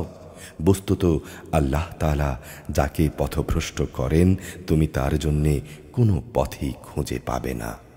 তারা তো এটাই কামনা করে যে তারা যেভাবে কুফরি করেছে তোমরাও তেমনি কুফরি করো, অতঃপর তোমরা উভয়ে একই রকম হয়ে যাবে। কাজেই তুমি তাদের মধ্য থেকে কাউকে নিজের বন্ধুরূপে গ্রহণ করো না, যতক্ষণ না তারা আল্লাহ তাআলার পথে নিজেদের ভিটে মাটি ত্যাগ না করবে। আর যদি তারা এই কাজ থেকে মুখ ফিরিয়ে নেয় তাহলে তোমরা তাদের যেখানেই পাবে গ্রেফতার করবে এবং শত্রুদের সহযোগিতা করার জন্য তাদের হত্যা করবে। তাদের মধ্য থেকে কাউকেই তোমরা বন্ধু ও সাহায্যকারী হিসেবে গ্রহণ করো না। অবশ্য তাদের কথা আলাদা যারা তোমাদের সাথে চুক্তিবদ্ধ কোনো একটি সম্প্রদায়ের সঙ্গে এসে মিলিত হবে। আবার তাদের ব্যাপারও নয় যারা তোমাদের সামনে দ্বিধাগ্রস্ত অন্তর নিয়ে আসে। তাদের অন্তর তোমাদের সাথে যেমনি লড়াই করতে বাধা দেয় তেমনি নিজেদের জাতির বিরুদ্ধেও তাদের লড়াই করতে বাধা দেয়। আল্লাহ তাআলা যদি চাইতেন তিনি তোমাদের উপর এদের ক্ষমতাবান করে দিতে পারতেন। তেমন অবস্থায় তারা অবশ্যই তোমাদের সাথে লড়াই করত।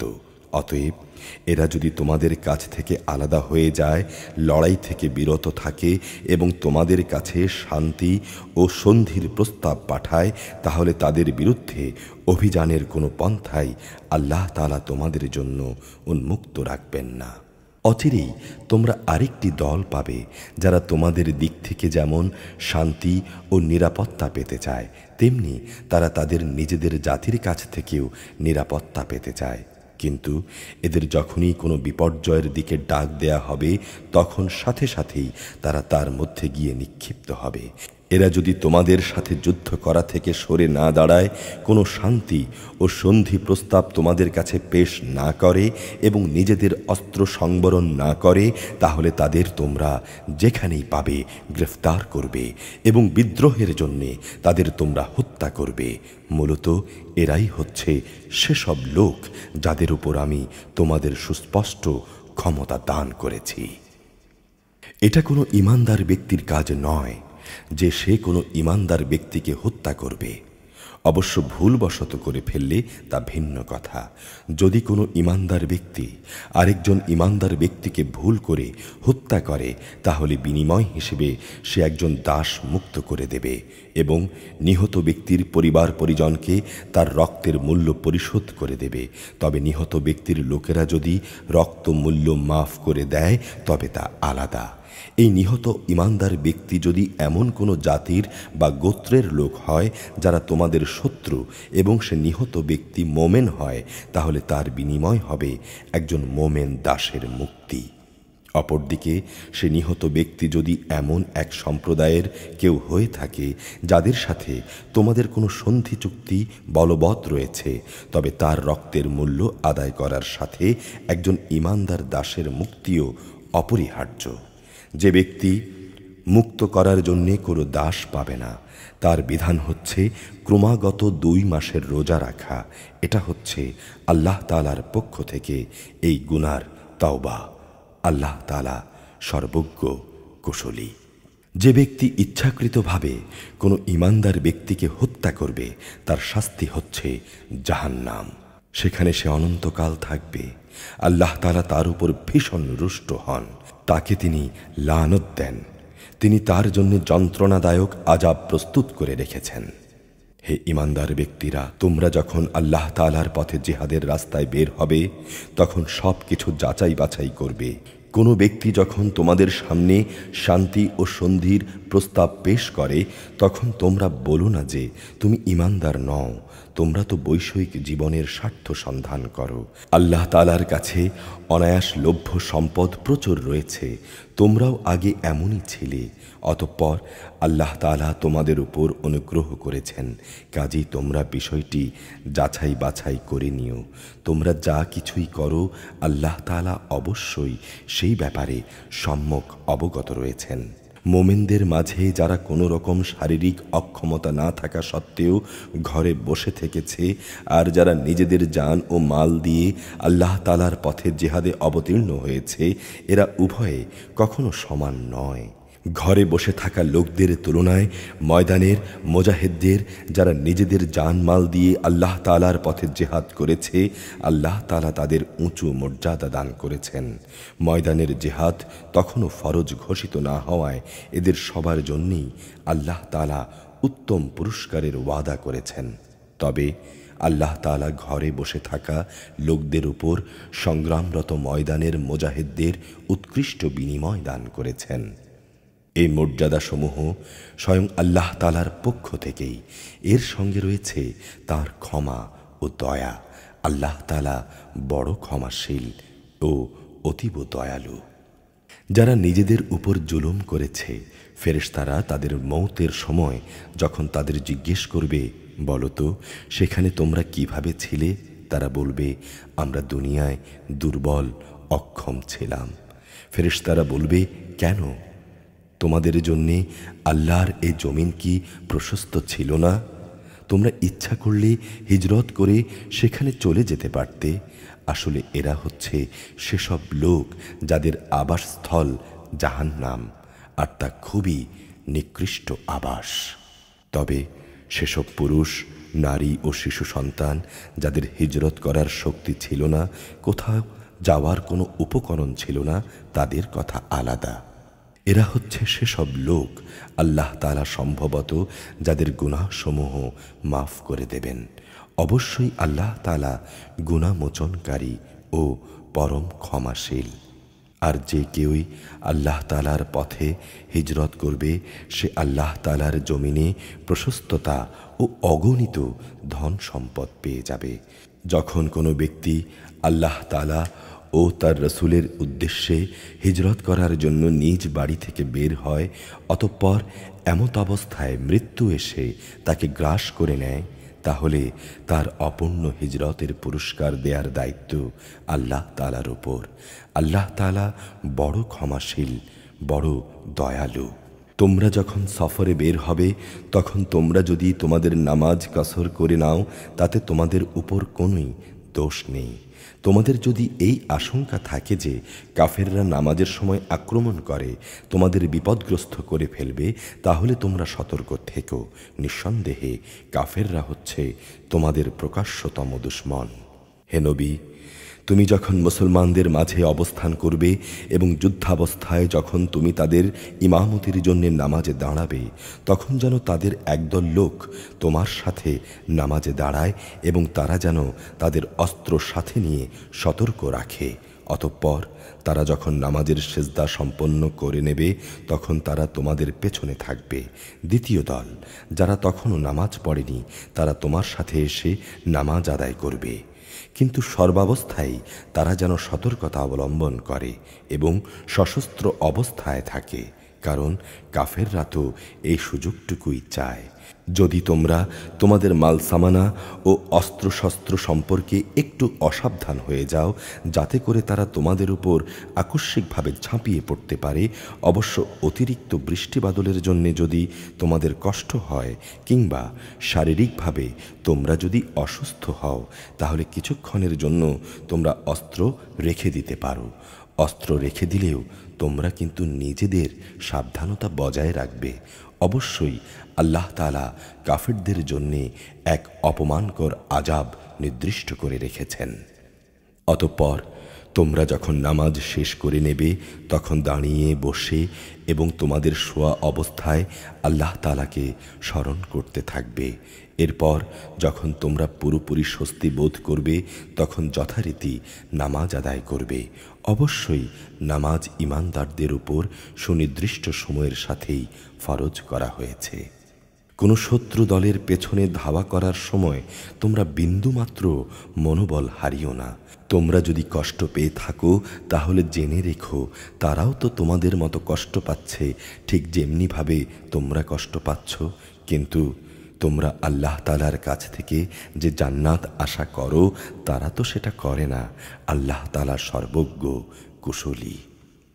অবশ্যই আমি সত্য দিনের সাথে তোমার উপর এই গ্রন্থ নাজিল করেছি, যাতে করে আল্লাহ তাআলা তোমাকে ওহী দ্বারা যা দেখিয়েছেন তার আলোতে তুমি মানুষদের বিচার মীমাংসা করতে পারো।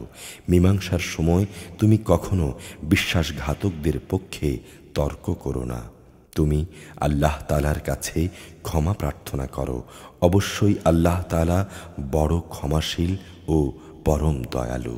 যারা নিজেদের সঙ্গে বিশ্বাসঘাতকতা করে, তুমি কখনো এমন সব লোকের পক্ষ নিয়ে কোনো বিতর্ক করো না। অবশ্যই আল্লাহ তাআলা তাকে কখনো পছন্দ করেন না যে পাপিষ্ঠ বিশ্বাসঘাতক। এরা মানুষদের কাছ থেকে নিজেদের কর্ম লুকিয়ে রাখতে চায়, যদিও আল্লাহ তাআলার কাছ থেকে তারা কিছুই লুকোতে পারবে না। তারা যখন রাতের অন্ধকারে এমন সব বিষয়ে সলা পরামর্শ করে যেসব কথা ও কাজ আল্লাহ তাআলা পছন্দ করেন না, তখনও তিনি তাদের সাথেই থাকেন। এরা যা কিছু করে তা আল্লাহ তাআলা পুরোপুরি পরিবেষ্টন করে আছেন। হ্যাঁ, এরাই হচ্ছে সেসব লোক, দুনিয়ার জীবনে সঠিক জ্ঞানের অভাবে তোমরা যাদের পক্ষে কথা বলেছ, কিন্তু কিয়ামতের দিনে আল্লাহ তাআলার সামনে কে তাদের পক্ষে কথা বলবে, কিংবা কে তাদের উপর সেদিন অভিভাবক হবে? যে ব্যক্তি গুনাহর কাজ করে অথবা গুনাহ করে, নিজের উপর জুলুম করে, সে আল্লাহ তাআলার কাছে ক্ষমা প্রার্থনা করে, তখন সে আল্লাহ তাআলাকে পরম ক্ষমাশীল ও অতীব দয়ালু হিসেবে পাবে। যে ব্যক্তি কোনো গুনাহর কাজ করে, সে এর দ্বারা নিজেই নিজের ক্ষতি সাধন করে। আল্লাহ তাআলা সব কিছুই জানেন, তিনি কুশলী। যে ব্যক্তি একটি অন্যায় কিংবা পাপ কাজ করে, কিন্তু সে দোষ চাপিয়ে দিল একজন নির্দোষ ব্যক্তির উপর, এ কাজের ফলে সে প্রকারান্তরে সাংঘাতিক একটা অপবাদ ও জঘন্য গুনাহর বোঝা নিজের ঘাড়ে উঠিয়ে নিল। যদি তোমার উপর আল্লাহ তাআলার অনুগ্রহ ও দয়া না থাকত, তাহলে এদের একদল লোক তো তোমাকে প্রায় ভুল পথে পরিচালিত করেই ফেলেছিল। যদিও তারা এই আচরণ দিয়ে তাদের নিজেদের ছাড়া অন্য কাউকেই পথভ্রষ্ট করতে পারছিল না। অবশ্য তাদের এই প্রতারণামূলক কাজ দ্বারা তারা তোমার কোনোই ক্ষতি সাধন করতে সক্ষম হতো না, কারণ আল্লাহ তাআলা তাঁর গ্রন্থ ও সেই গ্রন্থলব্ধ কলাকৌশল তোমার উপর নাজিল করেছেন, এবং তিনি তোমাকে এমন সব কিছুর জ্ঞান শিক্ষা দিয়েছেন যা কখনো তোমার জানা ছিল না। আসলেই তোমার উপর আল্লাহ তাআলার অনুগ্রহ ছিল অনেক বড়।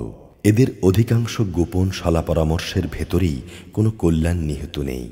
তবে যদি কেউ এর দ্বারা কাউকে কোনো দান, খয়রাত, সৎকাজ ও অন্য মানুষের মাঝে সংশোধন কর্মসূচির আদেশ দেয়, তা ভিন্ন কথা। আর আল্লাহ তাআলার সন্তুষ্টি অর্জনের লক্ষ্যে যদি কেউ এসব কাজ করে, তাহলে অতি শীঘ্রই আমি তাকে মহাপুরস্কার দেব। আবার যে ব্যক্তি তার কাছে প্রকৃত হেদায়েত স্পষ্ট হয়ে যাবার পর রসুলের বিরুদ্ধাচারণ করবে এবং ঈমানদারদের পথ ছেড়ে বেঈমান লোকদের অন্য ধরনের নিয়ম নীতির অনুসরণ করবে, তাকে আমি সেদিকেই ধাবিত করব যেদিকে সে ধাবিত হয়েছে। এর শাস্তি হিসেবে তাকে আমি জাহান্নামের আগুনে পুড়িয়ে দেব, আর তা কত নিকৃষ্ট আবাসস্থল। আল্লাহ তাআলা এই বিষয়টি কখনো ক্ষমা করবেন না যে তার সাথে কোনো কিছুকে শরিক করা হবে। এছাড়া অন্য সকল গুনাহ তিনি যাকে ইচ্ছা করেন তাকে ক্ষমা করে দেবেন। যে ব্যক্তি আল্লাহ তাআলার সাথে কাউকে শরিক করল, সে চরমভাবে গোমরাহ হয়ে গেল। আল্লাহকে ছাড়া এরা যদি কাউকে ডাকবে কোনো নিকৃষ্ট দেবীকে কিংবা কোনো বিদ্রোহী শয়তানকে। যে এভাবে ডাকে তাকে আল্লাহ তাআলা অভিশাপ দিয়েছেন, কারণ সে আল্লাহকে চ্যালেঞ্জ দিয়ে বলেছিল, আমি তোমার বান্দাদের এক অংশকে নিজের দলে শামিল করেই ছাড়ব। শয়তান আরও বলেছিল, আমি অবশ্যই তাদের গোমরাহ করে দেব, আমি অবশ্যই তাদের হৃদয়ে নানা প্রকারের মিথ্যা কামনা বাসনা জাগিয়ে তুলব, এবং আমি তাদের নির্দেশ দেব যেন তারা কুসংস্কারে লিপ্ত হয়ে জন্তু জানোয়ারের কান ছিদ্র করে। আমি তাদের আরও নির্দেশ দেব তারা যেন আল্লাহ তাআলার সৃষ্টিকে বিকৃত করে দেয়, মূলত যে ব্যক্তি এই কাজ করে আল্লাহ তাআলার বদলে শয়তানকে নিজের পৃষ্ঠপোষক বানিয়ে নেবে, সে এক সুস্পষ্ট ক্ষতি ও লোকসানের সম্মুখীন হবে। শয়তান তাদের নানা প্রতিশ্রুতি দেয়, তাদের সামনে মিথ্যা বাসনার মায়াজাল সৃষ্টি করে, আর শয়তান যা প্রতিশ্রুতি দেয় তা তো প্রতারণা ছাড়া আর কিছুই নয়। এরাই হচ্ছে সেসব হতভাগ্য ব্যক্তি যাদের আবাসস্থল হচ্ছে জাহান্নাম, যার আযাব থেকে মুক্তির কোনো পন্থাই সেদিন তারা খুঁজে পাবে না। অপরদিকে যারা শয়তানের প্রতিশ্রুতি উপেক্ষা করে আল্লাহ তাআলার উপর ঈমান আনবে এবং ভালো কাজ করবে, তাদের আমি অচিরেই এমন এক জান্নাতে প্রবেশ করাবো যার তলদেশ দিয়ে ঝর্ণাধারা বইতে থাকবে। তারা সেখানে অনন্তকাল অবস্থান করবে। আল্লাহর ওয়াদা সত্য, আর আল্লাহর চাইতে বেশি সত্য কথা কে বলতে পারে? কারো ভালো মন্দ যেমন তোমাদের খেয়াল খুশির সাথে জড়িত নয়, তেমনি তা আহলে কিতাবদের খেয়াল খুশির সাথেও সম্পৃক্ত নয়। আসল কথা হচ্ছে, যে ব্যক্তি কোনো গুনাহর কাজ করবে তাকে তার প্রতিফল দেয়া হবে, আর সে ব্যক্তি সেদিন আল্লাহ তাআলা ছাড়া অন্য কাউকেই তার পৃষ্ঠপোষক ও সাহায্যকারী হিসেবে পাবে না।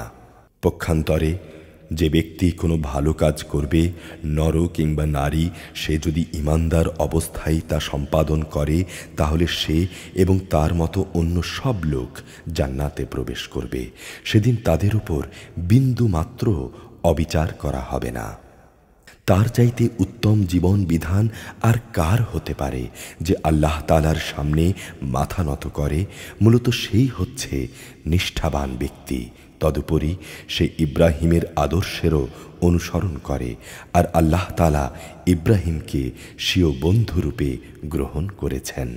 আসমান ও জমিনে যা কিছু আছে তার সব কিছুই আল্লাহ তাআলার জন্যে, আর আল্লাহ তাআলা তাঁর ক্ষমতা দিয়ে সব কিছুই পরিবেষ্টন করে আছেন। হে নবী, তারা তোমার কাছে নারীদের ব্যাপারে সিদ্ধান্ত জানতে চায়। তুমি বলো, আল্লাহ তাআলা তাদের ব্যাপারে তোমাদের জানিয়ে দিচ্ছেন, আর এই কিতাব থেকে যা কিছু তোমাদের উপর পঠিত হচ্ছে সেই এতিম নারীদের সম্পর্কিত বিষয় তিনি তাদের যেসব অধিকার দান করেছেন, যা তোমরা আদায় করতে চাও না, অথচ তোমরা তাদের বিয়ে ঠিকই করতে চাও। অসহায় শিশুদের ব্যাপারে তোমাদের বলা হচ্ছে, তোমরা যেন এতিমদের ব্যাপারে সুবিচার কায়েম করো। তোমরা যেটুকু ভালো কাজই করো, আল্লাহ তাআলা সেই সম্পর্কে সম্যকভাবে অবহিত রয়েছেন। যদি কোন স্ত্রীলোক তার স্বামীর কাছ থেকে দুর্ব্যবহার কিংবা অবজ্ঞার আশঙ্কা করে, তাহলে পারস্পরিক ভালোর জন্য তাদের উভয়ের মধ্যে আপোষ নিষ্পত্তি করে নিলে তাদের উপর এতে কোনো দোষ নেই, কারণ আপোষই হচ্ছে উত্তম। আসলে মানুষ লালসার দিকেই বেশি পরিমাণে ধাবিত হয়ে পড়ে, কিন্তু তোমরা যদি সততা ও তাকওয়া অবলম্বন করো তাহলে তাই তোমাদের জন্য ভালো। আল্লাহ তাআলা তোমাদের সব কর্মকাণ্ডই অবলোকন করছেন। তোমরা কখনো একাধিক স্ত্রীদের মাঝে ইনসাফ করতে পারবে না, যদিও মনে প্রাণে তোমরা তা চাইবে। তাই তাদের একজনের দিকে তুমি এমনভাবে ঝুঁকে পড়ো না, মনে হবে আরেকজনকে তুমি ঝুলন্ত অবস্থায় রেখে দিয়েছ। তোমরা যদি সংশোধন এবং তাকওয়া অবলম্বন করো তাহলে তুমি দেখবে আল্লাহ তাআলা অতি ক্ষমাশীল ও পরম দয়ালু। অতঃপর যদি তারা একে অপরের কাছ থেকে বিচ্ছিন্ন হয়ে যায়, তাহলে আল্লাহ তাআলা তার ভাণ্ডার থেকে দান করে তাদের সবাইকে পারস্পরিক মুখাপেক্ষিতা থেকে রেহাই দেবেন। আল্লাহ তাআলা প্রাচুর্যময় ও প্রশংসাভাজন। আসমান জমিনে যা কিছু আছে সবই আল্লাহ তাআলার জন্যে। তোমাদের আগেও যাদের কিতাব দেয়া হয়েছিল তাদের ও তোমাদের আমি এই নির্দেশ দিয়েছিলাম যেন তারা ও তোমরা আল্লাহ তাআলাকে ভয় করো। যদি তোমরা আল্লাহকে অস্বীকার করো তাহলে জেনে রেখো, আসমানে জমিনে যা কিছু আছে সব কিছুই আল্লাহ তাআলার জন্যে। আল্লাহ তাআলা কারোই মুখাপেক্ষী নন, সব প্রশংসা তাঁর।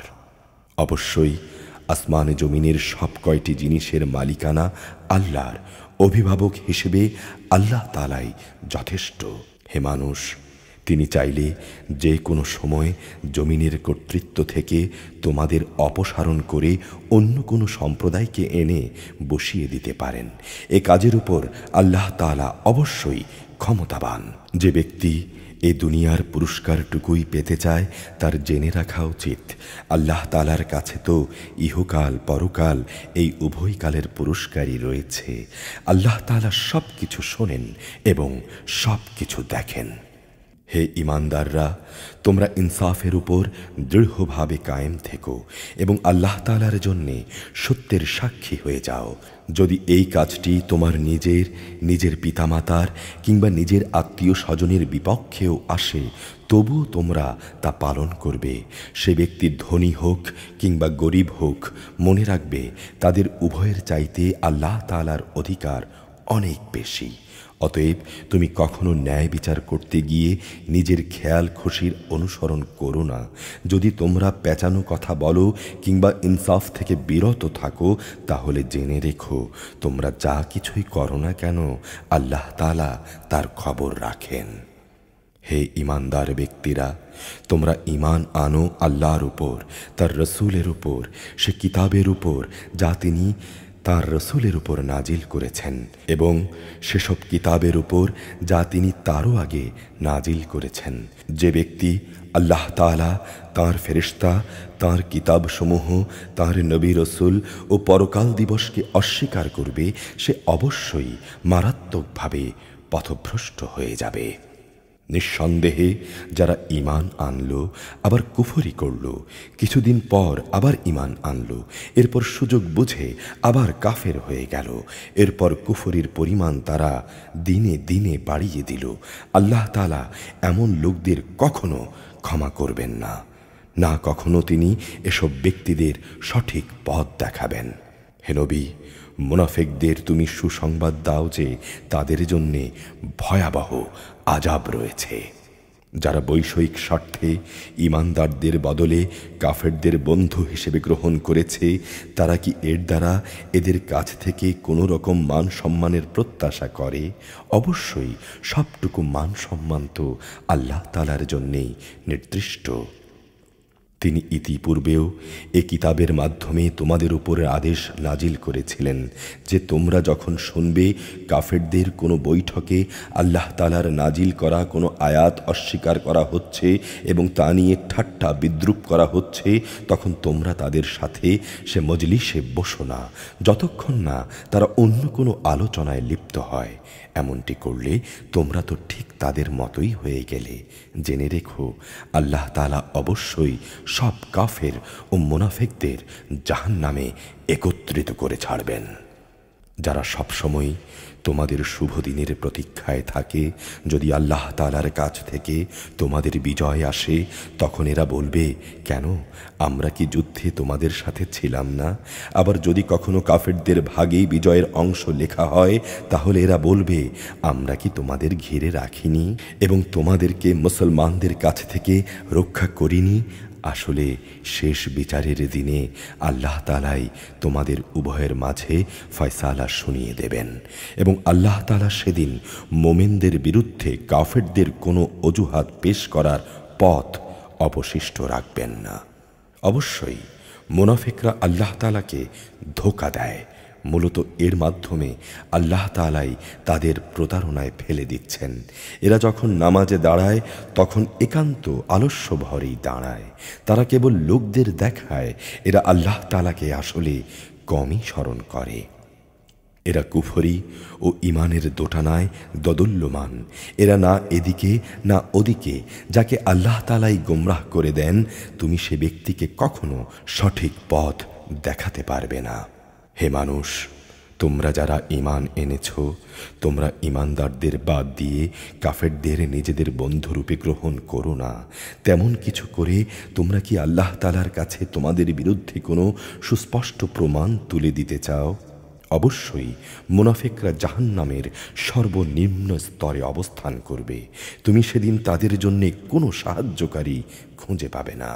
তবে তাদের কথা আলাদা যারা তওবা করে এবং সে আলোকে নিজেদের সংশোধন করে নেয়, আল্লাহ তাআলার রশি শক্ত করে ধরে রাখে এবং একমাত্র আল্লাহ তাআলার উদ্দেশ্যেই তারা তাদের জীবন বিধানকে নিবেদন করে নেয়। এসব লোকেরা অবশ্যই সেদিন ঈমানদারদের সঙ্গে থাকবে, আর অচিরেই আল্লাহ তাআলা তার ঈমানদার বান্দাদের বড় ধরনের পুরস্কার দেবেন। তোমাদের শাস্তি দিয়ে আল্লাহ তাআলা কি করবেন যদি তোমরা তাঁর কৃতজ্ঞতা আদায় করো এবং তাঁর উপর ঈমান আনো? বস্তুত আল্লাহ তাআলাই হচ্ছেন সর্বোচ্চ পুরস্কার দাতা, সম্যক ওয়াকেফাল। আল্লাহ তাআলা প্রকাশ্যভাবে মন্দ বলা পছন্দ করেন না, তবে যে ব্যক্তির উপর অবিচার করা হয়েছে তার কথা আলাদা। আল্লাহ তাআলা সব কিছুই শোনেন এবং জানেন। ভালো কাজ তোমরা প্রকাশ করো কিংবা তা গোপন রাখো, অথবা কোনো মন্দ কাজের জন্যে যদি তোমরা কাউকে ক্ষমা করে দাও, তাহলে তোমরা দেখতে পাবে নিঃসন্দেহে আল্লাহ তাআলা অতি ক্ষমাশীল এবং প্রবল শক্তিমান। নিশ্চয়ই যারা আল্লাহ তাআলা ও তার রসুলদের অস্বীকার করে এবং আল্লাহ তাআলা ও রসুলদের মাঝে যারা পার্থক্য করতে চায়, তারা বলে আমরা রসুলদের কয়েকজনকে স্বীকার করি আবার কয়েকজনকে স্বীকার করি না। এর দ্বারা আসলে এরা নিজেদের জন্যে একটি মাঝামাঝি রাস্তা বের করে নিতে চায়। এরা হচ্ছে সত্যিকারের কাফের, আর আমি কাফেরদের জন্যে এক চরম লাঞ্ছনাদায়ক শাস্তি নির্দিষ্ট করে রেখেছি। অপরদিকে যারা আল্লাহ তাআলা ও তার রসুলদের উপর ঈমান এনেছে এবং তাদের একজনের সঙ্গে আরেকজনের কখনো কোনো রকম পার্থক্য করেনি, এরা হচ্ছে সেসব লোক যাদের তিনি অচিরেই অনেক পুরস্কার দান করবেন। আল্লাহ তাআলা অত্যন্ত ক্ষমাশীল, মহা দয়ালু। আহলে কিতাবের লোকেরা তোমার কাছে চায় তুমি যেন আসমান থেকে তাদের জন্য কোনো কিতাব নাজিল করার ব্যবস্থা করো। এরা কিন্তু মুসার কাছে এর চাইতেও বড় রকমের দাবি পেশ করেছিল। তারা বলেছিল, হে মুসা, তুমি স্বয়ং আল্লাহ তাআলাকেই আমাদের প্রকাশ্যভাবে দেখিয়ে দাও। অতঃপর তাদের এই সীমা লঙ্ঘনের জন্য তাদের উপর প্রচণ্ড বজ্রপাত নিপতিত হয়েছে এবং নবুয়াতের সুস্পষ্ট প্রমাণসমূহ তাদের কাছে আসার পরও তারা বাছুরকে উপাস্য হিসেবে গ্রহণ করেছে। তারপরেও আমি তাদের এই অপরাধটা ক্ষমা করে দিলাম এবং আমি মুসাকে স্পষ্ট প্রমাণসহ কিতাব দান করলাম। এদের কাছ থেকে আনুগত্যের প্রতিশ্রুতি আদায় করার জন্যে আমি তুর পাহাড়কে এদের উপর উঁচু করে ধরেছিলাম। আমি তাদের বলেছিলাম, নগরীর দরজা দিয়ে প্রবেশ করার সময় তোমরা একান্ত অনুগত হয়ে ঢুকবে। আমি তাদের বলেছিলাম, তোমরা শনিবারে মাছ ধরে আমার বিধানের সীমা লঙ্ঘন করো না। এ ব্যাপারে আমি তাদের কাছে থেকে শক্ত প্রতিশ্রুতিও আদায় করে নিয়েছিলাম।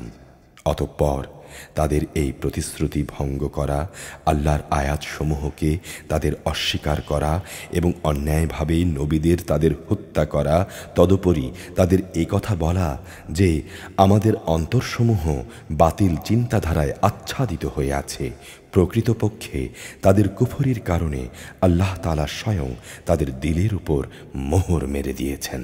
অতঃপর এদের কম সংখ্যক লোকই ঈমান আনে।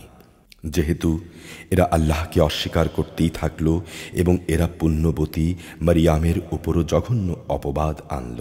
উপরন্তু তাদের উক্তি যে আমরাই আল্লাহর রসুল মারিয়ামের পুত্র ঈসাকে হত্যা করেছি, আসলে তারা কখনোই তাকে হত্যা করেনি। তারা তাকে শূলবিদ্ধও করেনি, শুধু ধাঁধার কারণে তাদের কাছে এমনই একটা কিছু মনে হয়েছিল। সঠিক ঘটনা না জানার কারণে যারা তার ব্যাপারে মতবিরোধ করেছিল তারাও এতে করে সন্দেহে পড়ে গেল, আর এই ব্যাপারে তাদের অনুমানের অনুসরণ করা ছাড়া সঠিক কোনো জ্ঞানই ছিল না। তবে এটুকু নিশ্চিত, তারা তাকে হত্যা করেনি, বরং আল্লাহ তাআলাই তাকে তার নিজের কাছে তুলে নিয়েছেন। আল্লাহ তাআলা মহাপরাক্রমশালী ও মহাপ্রজ্ঞাময়। আহলে কিতাবদের মাঝে এমন একজনও থাকবে না যে ব্যক্তি তার মৃত্যুর আগে তার তিরোধান সম্পর্কে আল্লাহ তাআলার এই কথার উপর ঈমান আনবে না। কিয়ামতের দিন সে তো নিজেই এদের উপর সাক্ষী হবে। ইহুদিদের বাড়াবাড়ি ও সীমা লঙ্ঘনমূলক আচরণের জন্যে এমন অনেক পবিত্র জিনিসও আমি তাদের জন্য হারাম করে দিয়েছিলাম, যেটা তাদের জন্য আগে হালাল ছিল। এটা এই কারণে যে এরা বহু মানুষকে আল্লাহ তাআলার পথ থেকে বিরত রেখেছে। লেনদেনে এদের সুদ গ্রহণ করা এবং এদের অন্যের মাল সম্পদ ধোঁকা প্রতারণার মাধ্যমে গ্রাস করা, অথচ এদের তা থেকে সুস্পষ্টভাবে নিষেধ করা হয়েছিল। তাদের মধ্যে এইসব অপরাধে লিপ্ত কাফেরদের জন্য আমি কঠিন আযাব নির্দিষ্ট করে রেখেছি। কিন্তু তাদের মধ্যে যাদের জ্ঞানের গভীরতা রয়েছে তারা এবং এমন সব ঈমানদার যারা তোমার উপর যা কিছু নাজিল হয়েছে তার উপর বিশ্বাস করে, সাথে সাথে তোমার পূর্ববর্তী নবী ও রাসূলদের উপর যা নাজিল হয়েছে তার উপরও বিশ্বাস করে, নামাজ প্রতিষ্ঠা করে, যাকাত আদায় করে, সর্বোপরি আল্লাহ তাআলা ও শেষ দিনের উপর ঈমান আনে, মূলত এরাই হচ্ছে সেই সব সৌভাগ্যবান মানুষ যাদের অচিরেই আমি বড় পুরস্কার দেব। হে নবী, আমি তোমার কাছে আমার ওহী পাঠিয়েছি, যেমনি করে আমি ওহী পাঠিয়েছিলাম নূহ ও তার পরবর্তী নবীদের কাছে। আমি আরও ওহী পাঠিয়েছি ইব্রাহিম, ইসমাইল, ইসহাক, ইয়াকুব ও তার বংশধরদের কাছে। ওহী পাঠিয়েছি ঈসা, আইয়ুব, ইউনুস, হারুন ও সুলাইমানের কাছেও, এবং আমি দাউদের উপর জাবুর গ্রন্থ অবতীর্ণ করেছি। রাসূলদের মাঝে এমন অনেক আছে যাদের কথা ইতিপূর্বে আমি তোমার কাছে বলেছি, কিন্তু এদের মাঝে এমনও বহু রাসূল আছে যাদের কথা কখনো আমি তোমাকে বলিনি। মুসার সাথে তো আল্লাহ তাআলা কথাও বলেছেন। রসুলরা হচ্ছে জান্নাতের সুসংবাদবাহী ও জাহান্নামের ভয় প্রদর্শনকারী। তাদের এজন্যই পাঠানো হয়েছিল যাতে করে রসুলদের আগমনের পর আল্লাহ তাআলার উপর মানব জাতির কোনো অজুহাত খাড়া করার সুযোগ না থাকে। সত্যি আল্লাহ তাআলা মহাপরাক্রমশালী, প্রজ্ঞাময়। কিন্তু আল্লাহ তাআলা তোমার উপরে যা কিছু নাজিল করেছেন তা তাঁর প্রত্যক্ষ জ্ঞানের মাধ্যমেই করেছেন। ফেরেশতারাও তো এর সাক্ষ্য দেবে, যদিও সাক্ষ্য প্রদানের জন্যে আল্লাহ তাআলাই যথেষ্ট। নিশ্চয়ই যারা আল্লাহ তাআলাকে অস্বীকার করে এবং অন্য মানুষদেরও আল্লাহ তাআলার এই পথ থেকে সরিয়ে রাখে, তারা গোমরাহি ও পথভ্রষ্টতায় অনেক দূর এগিয়ে গেছে। নিশ্চয়ই যারা কুফরি করল এবং সীমালঙ্ঘন করল, তাদের ব্যাপারে এটা কখনোই হবে না যে আল্লাহ তাআলা তাদের ক্ষমা করে দেবেন, আর না তিনি তাদের সঠিক রাস্তা দেখাবেন। কিন্তু তাদের জন্যে উন্মুক্ত থাকবে শুধু জাহান্নামের রাস্তা, যেখানে তারা অনন্তকাল পড়ে থাকবে। শাস্তি প্রদানের এই কাজ আল্লাহর জন্যে খুবই সহজ। হে মানুষরা, তোমাদের মালিকের কাছ থেকে তোমাদের জন্যে সঠিক বিধান নিয়ে রসুল এসেছে। এ বিধানের উপর তোমরা ঈমান আনো, এতেই তোমাদের জন্য কল্যাণ রয়েছে। আর তোমরা যদি তা মেনে নিতে অস্বীকার করো, তাহলে জেনে রেখো আসমান জমিনে যা কিছু আছে তার সব কিছুই আল্লাহ তাআলার জন্যে, এবং আল্লাহ তাআলা সর্বজ্ঞ, কুশলী। হে কিতাবধারীরা, নিজেদের দিনের মাঝে তোমরা বাড়াবাড়ি করো না, এবং ঈসার ঘটনা নিয়ে আল্লাহ তাআলার উপর সত্য ছাড়া কোনো মিথ্যা চাপিও না। সে সত্য কথা হচ্ছে মারিয়ামের পুত্র মাসিহ ছিল আল্লাহর রসুল, ও তার এমন এক বাণী যা তিনি মারিয়ামের উপর প্রেরণ করেছেন, এবং সে ছিল আল্লাহ তাআলার কাছ থেকে পাঠানো এক রূহ। অতএব হে আহলে কিতাবরা, তোমরা আল্লাহ তাআলা ও তাঁর রসুলের উপর ঈমান আনো, আর কখনো এটা বলো না যে মাবুদের সংখ্যা ৩। এ জঘন্য মিথ্যা থেকে তোমরা বেঁচে থেকো, এটাই তোমাদের জন্য উত্তম। নিঃসন্দেহে আল্লাহ তাআলা একক মাবুদ। তিনি এ থেকে অনেক পবিত্র যে তাঁর কোনো সন্তান থাকবে। এ আকাশ ও ভূমণ্ডলের সবকিছুর মালিকানাই তাঁর, আর অভিভাবক হিসেবে আল্লাহ তাআলাই যথেষ্ট। ঈসা মাসিহ কখনো এতে নিজেকে হেয় মনে করেননি যে সে হবে আল্লাহ তাআলার বান্দা। ঘনিষ্ঠ ফেরেশতারাও একে লজ্জাকর মনে করেনি। কোনো ব্যক্তি যদি আল্লাহ তাআলার বন্দেগী করাকে লজ্জাকর বিষয় হিসেবে মনে করে এবং এটা ভেবে সে অহংকার করে, তার জানা উচিত তিনি অচিরেই এদের সকলকে তাঁর সামনে একত্রিত করে দণ্ডাজ্ঞা দান করবেন। যেসব মানুষ আল্লাহ তাআলার উপর ঈমান এনেছে এবং ভালো কাজ করেছে, সেদিন তিনি তাদের এর জন্যে পুরোপুরি পুরস্কার দেবেন। আল্লাহ তাআলা তাঁর একান্ত অনুগ্রহ থেকে তাদের পাওনা আরও বাড়িয়ে দেবেন। অপরদিকে যারা তাঁর বিধান মেনে নেয়াকে লজ্জাকর মনে করল এবং অহংকার করল, তাদের তিনি কঠোর শাস্তি দেবেন। তারা সেদিন আল্লাহ ছাড়া দ্বিতীয় কোনো অভিভাবক ও সাহায্যকারী পাবে না।